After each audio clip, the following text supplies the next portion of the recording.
Alright, so my new speakers came in. GPS guy just dropped them off.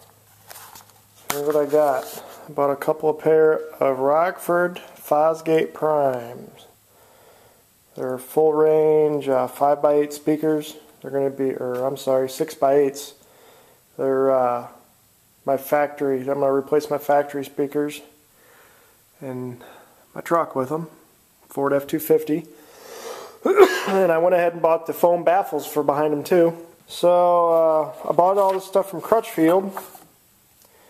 And the thing I like about Crutchfield is they sent me the wiring harnesses for the speakers, because I'm just going to hook it right up to the stereo. I'm not running an amp to them yet. I'm going to see how they sound. So let's see, how much did I get dickered out of them? That cost me an extra 18 bucks. Oh well. I didn't realize that those were pairs. I thought they were just singles. I thought they were $8.99 each. Son of a bitch. Oh well. So as you can see, I got the wiring harnesses for free. The speakers I bought were 70 bucks a pair. Blah blah blah. Tells you all the freaking tools you're gonna need to do it. And then what I like about Crutchfield is they send you.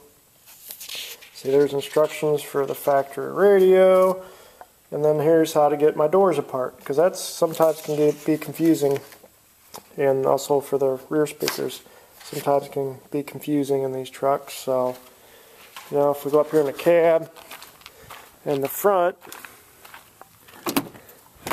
we got, you know, naturally, you got speaker on each side there, and then in the back. And the backs, they're right here behind your seatbelt. So hopefully they won't be too bad. Find out. We're going to get this project started, and I'll let you know how everything sounds too. Here's what we've done so far. We had this piece was right here, and you just got behind it and it pops off. It's just got a couple clips. And then we had the window, because I got power windows. It pops right up, and then you just take the frickin' wiring harnesses off of there. And there's one 7mm screw down there, and so far it's going pretty easy. Okay, so we took the reflector off. It's just a little screwdriver. You just pry in there and it pops right out. Another 7mm screw right there, and now it says we're supposed to just be able to lift the door up. Look at that, frickin' right. How frickin' easy is that? It took me like 30 seconds to take that apart. Sweet. Alright, with the door panel off, we had 4 7/32 screws to take out, and the Crutchfield thing here, it's a 1/4 inch, but that was wrong. Beg my pardon. But, so we got those out, we got the speaker out, now we're going to come back here and unbox these guys. See, here's the factory speaker that was in there. Not much of one, just kind of a piece of shit. So let's see what we got in here. Okay, so inside the box we got some, I don't know what that's for, instructions or something. There's some wire that we're not going to use, and some frickin' screws that we probably won't need. And there's the speaker. So as you can see, put them side by side here somewhere. Frick sakes. There, I'll put them side by side. See the construction difference between a factory and a aftermarket speaker there. So see, I definitely think the one on the right is going to sound a lot better. Friggin' rights. Alright, so we got our wiring little harness that Crutchfield sent us here. Should just plug right in here.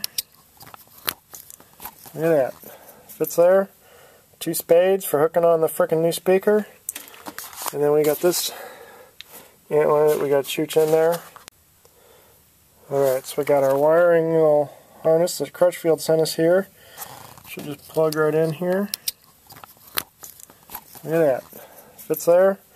2 spades for hooking on the frickin' new speaker. And then we got this antler that we got to chooch in there. I'm guessing that I might want to poke a little hole in the side up here to bring the wires through. Let's see, that's gonna sit in there.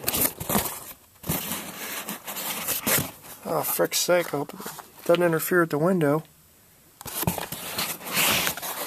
I'll go in there like that. Yeah, we're gonna have to do a little chooching on there. Alright boys, speaker number 1 put in. One thing I did find out is when you take this piece off, probably from that side, not from that side, because see how mine's all cattywampus now? There's a clip back there and I broke it, so I'm going to have to get me a new one of these now. Son of a bitch. Alright boys, we're going to move to door number 2, the driver's door here, so let's see how freaking long it takes. I'll show you how easy it was, and maybe this one might not be as easy, but let's see, it's 213, go. Alright, driver's door finished, nothing broken, and crap, 220. Not bad, huh? Especially for an amateur. This is the first time I've ever done this job. And I didn't break nothing on this door. Frickin' rights. Alright, so I got one side of the rear done, so I'm going to show you kind of how to do the other side. So the first thing we got to do is pop up this trim piece here.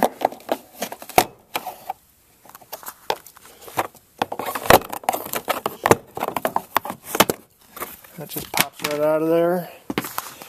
And then the next thing we got to do is take the seat belt loose. So just kind of pop that little piece up. Now where I was almost, so we popped that little piece up there next on the seatbelt, and where I was almost screwed is on here. It says it takes, where's it at? A T50 Torx. And I went to my toolbox. I don't have a T50 Torx. Luckily for me, I tried my Allen wrenches, and a 5/64 Allen wrench, while not proper, it did work. So we're going to pull that screw out, or bolt, whatever you want to call it, and then we start from the top up here, and we just start popping this trim off all the way down. So let's do that. Oh, and I guess we'll see how long it takes too. So we're at 248 right now, so we'll see where we finish. Alright, we got the trim piece off. There's a speaker. Pull them 4 bolts out, put a new speaker in, put it back together. Alright, there we go. All back together, and we're at 259. So a little bit longer than the front doors, but it's a little bit more cramped back here and a lot more clips and stuff. But I don't think it's too bad. Now I get to hear what it sounds like. Alright, so I freaking got the new speakers put in I was telling you about, and I like them. They sound a lot better. I still need a sub. That's yet to come. One thing I did find out though, after I tested them out, is I guess because of having the punchier bass to these speakers, I kept getting a rattling noise. I'm like, well, where the hell is that coming from? Because I put those foam baffles in, son of a bitch.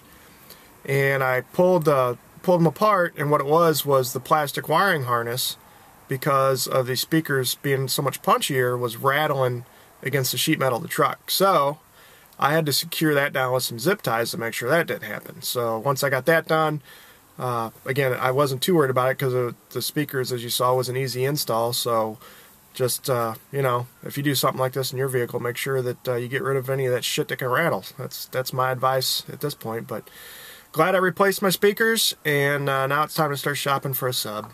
Peace.